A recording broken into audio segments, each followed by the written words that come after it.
계속 머무시는 것이 아니라 자주 이곳에 가셔서 보내시곤 하셨어요. 그곳은 베단이라는 곳이었습니다. 마태복음에서는 예수님께서 예루살렘에 가시자마자 가장 먼저 행하신 일이 성전 청결이라고 말씀하셨습니다. 성전 청결은 육체적으로나 정신적으로나 굉장히 힘에 부치는 일입니다. 이런 일을 마치시고 예수님께서는 편히 쉬실 필요가 있으셨습니다. 예수님께서는 물론 예루살렘에서 쉬실 수도 있으셨지만 바로 베다니로 가십니다. 마태복음 21장 17절에는 그들을 떠나 성 밖으로 베다니에 가서 거기서 유하시니라 라고 증언하고 있습니다. 베다니는 가난한 자의 집이라는 뜻을 가진 마을로 예루살렘에서는 3km 정도 떨어진 곳입니다. 사람마다 다르겠지만 평균적인 걸음으로 약 45분 정도 걸리고 하는데요. 이 마을에는 우리가 잘 알고 있는 나사로와 마르다와 마리아가 살고 있습니다. 여기서 예수님께서는 죽은 나사로를 살려주시기도 하셨지요.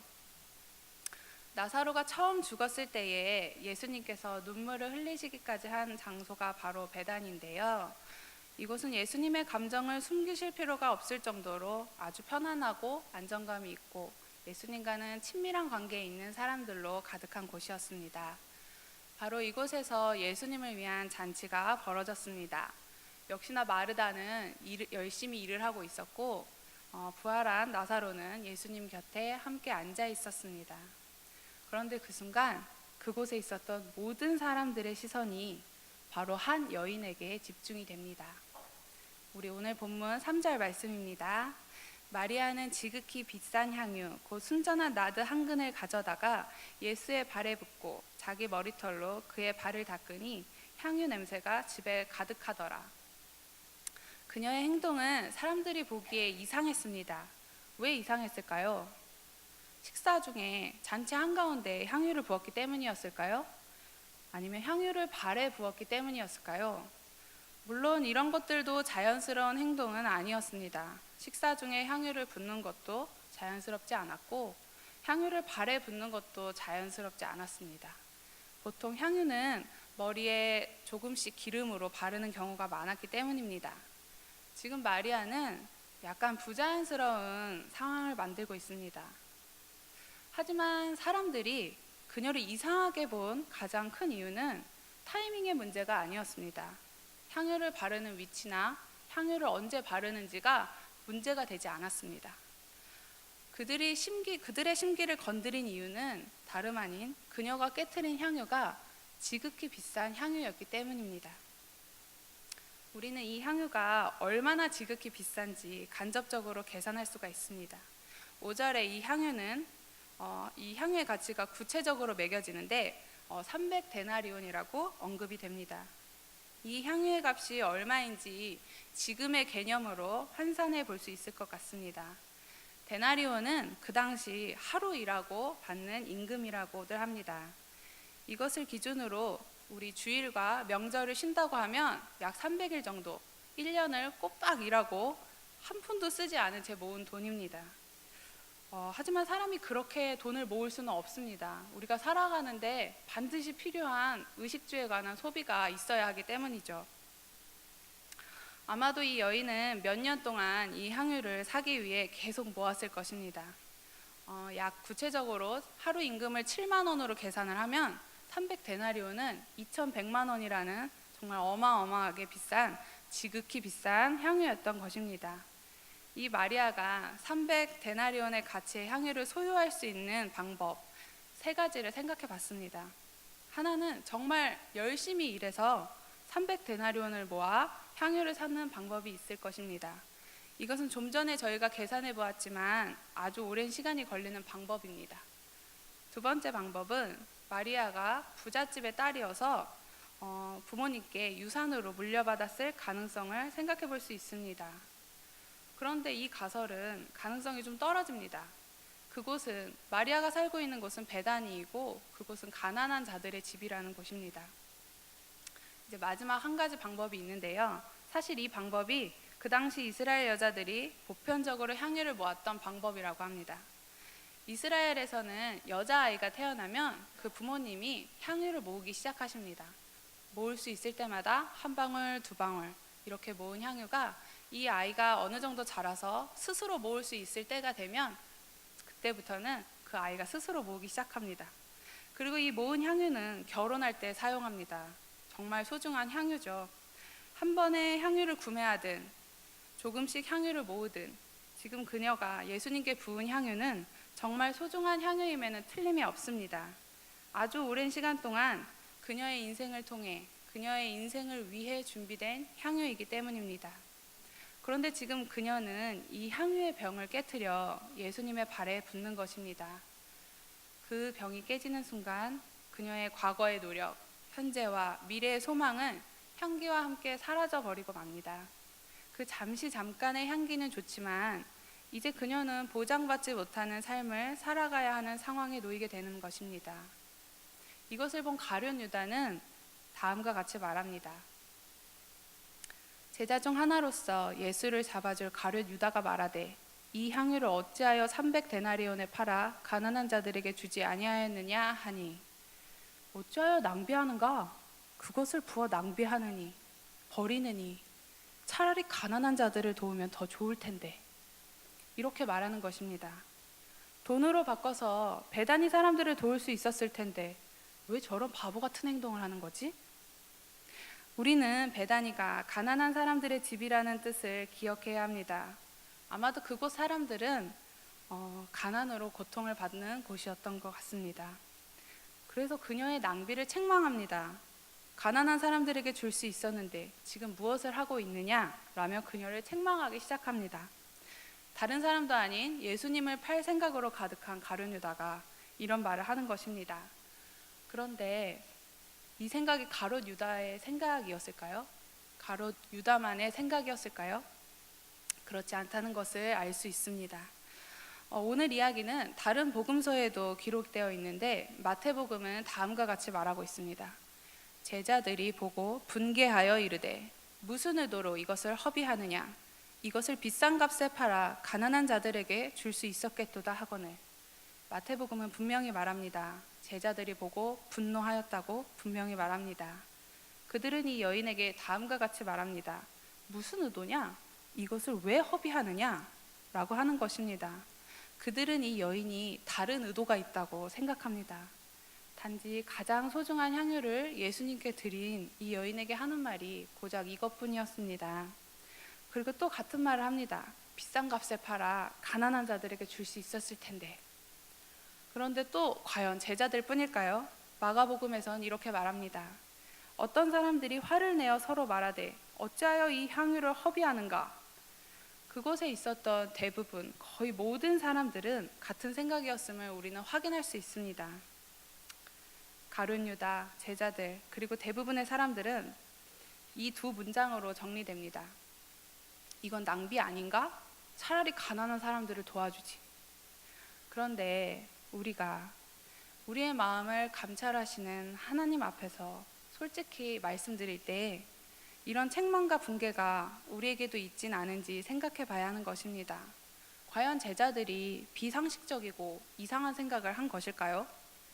우리가 이야기 밖에서 전지적 작가 시점에서 이 이야기를 보는 것이 아니라 만약에 우리가 베다니 마을의 한 사람이었다면 어땠을까요? 그 여인이 예수님께 향유를 부었을 때 우리의 마음은 과연 그녀의 행동을 이해하고 그래, 나 같아도 그랬을 거야. 나도 예수님께 향유를 부어드릴 수 있을 것 같아. 이렇게 생각을 할 수 있을까요? 향유를 붓는 시간이 몇 초나 걸릴까요? 3초? 5초? 수년간 모은 향유가 이제 향을 내며 예수의 발에서 사라지고 있을 때 그 여인의 꿈과 미래가 이 향과 함께 사라져가는 그 순간에 우리는 어떤 마음이었을까요? 마리아의 가족인 나사로와 마르다는 어떤 마음이었을까요? 저렇게까지 할 필요가 있나? 낭비 아닌가? 그 여인이 행동으로 옮기기 전에 만약에 저에게 와서 전도사님, 제가 내일 예수님께 향유를 부으려고 합니다. 이렇게 말했다면 저는 마리아 정말 훌륭한 선택이에요. 어서 하십시오. 라고 제가 말할 수 있을지 저도 고민이 됩니다.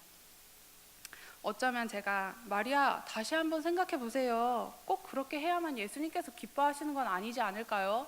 하고 말릴 수도 있었을 것 같습니다. 왜냐하면 그것은 그녀의 삶이 걸려있는 결정이었기 때문입니다. 그렇게 쉽게 결정할 수는 없습니다. 만약에 그렇게 되면 이 여인은 혼수품으로 향유를 가져가지 못해 결혼을 할 수도 없을 것이기 때문입니다.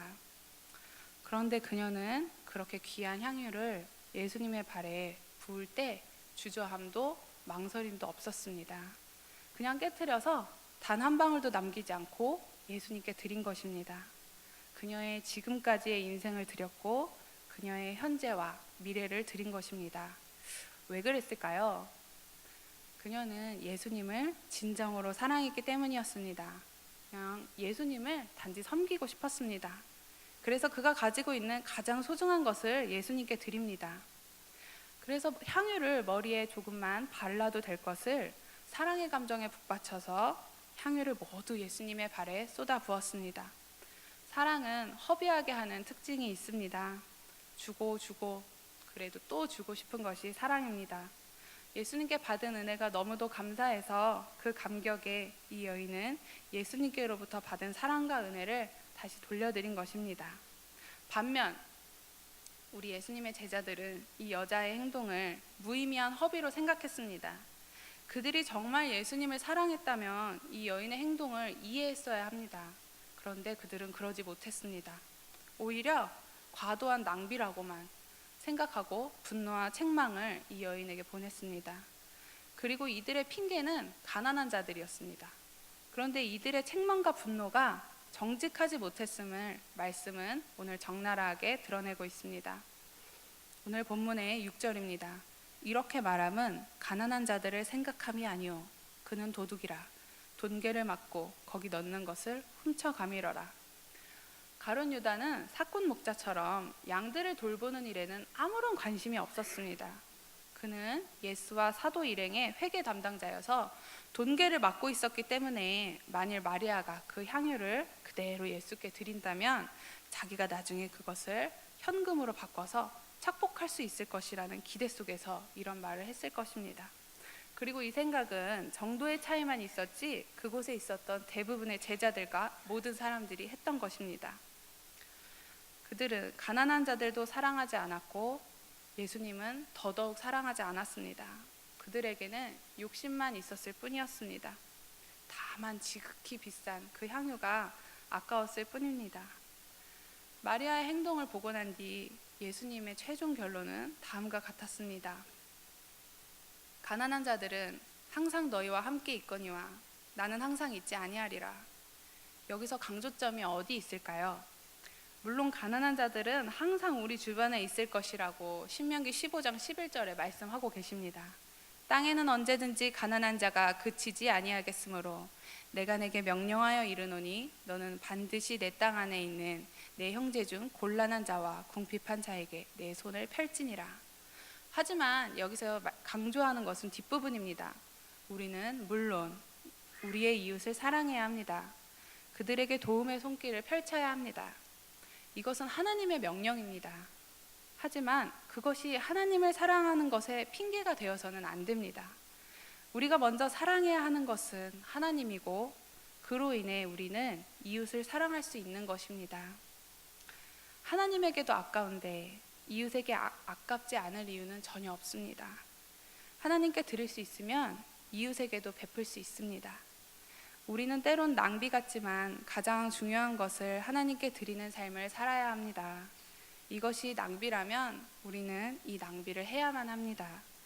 세상에서 가장 가치 있는, 세상에서 가장 아름다운 낭비를 해야 하는 것입니다. 그런데 사실 가장 어리석은 낭비를 하신 분이 누구신지 아시나요? 그분은 하나님이십니다.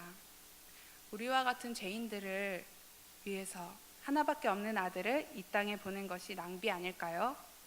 우리 예수 그리스도께서 과연 300데나리온 옥합과 비교할 만한 분이십니까? 하나님께서는 우리를 위해 가장 소중한 아들 예수님을 이 땅에 보내셨고 그 아들을 찢기게 하셨고 맞게 하셨고 기꺼이 내어주셨습니다. 만왕의 왕이 이 세상에 인간의 몸으로 오신 것보다 더 큰 낭비는 없을 것입니다. 그리고 그는 결국 십자가에 못 박혀 죽으셨습니다. 마리아는 그녀가 가진 300데나리온의 향유보다 예수님의 가치가 더 컸기에 그것을 깨뜨릴 수 있었습니다. 여기 앉아 계신 모든 성도님들께도 지극히 값비싼 향유가 하나씩 있음을 압니다. 그것은 어떤 분에게는 물질일 수도 있고, 어떤 분에게는 시간일 수도 있고, 또 어떤 분에게는 담대한 마음일 수도 있습니다. 그것이 무엇이든 우리 주님께 우리 모두가 주님의 발 앞에 아낌없이 부어놓을 수 있었으면 좋겠습니다. 그것이 교사로 나타나든 빌립 전도대로 나타나든 여전도의 남성교회 모습으로 나타나든 식당 봉사, 차량 봉사, 성가대 그 어떤 모습으로 나타나든 그 외 어떤 사역의 모습으로든 우리 주님께 기꺼이 드려졌으면 좋겠습니다. 우리 성도님들이 그것을 기꺼이 주님께 드릴 수 있는 담대한 믿음과 주님을 사랑하는 마음으로 가득하시기를 축복합니다. 이 시간 우리 기도하시겠습니다. 사랑의 하나님, 마리아와 같이 지극히 값비싼 향유를 주님께 아낌없이 드릴 수 있는 우리 모두가 될 수 있도록 우리를 인도하여 주시옵소서. 거룩하신 예수님의 이름으로 기도합니다. 아멘.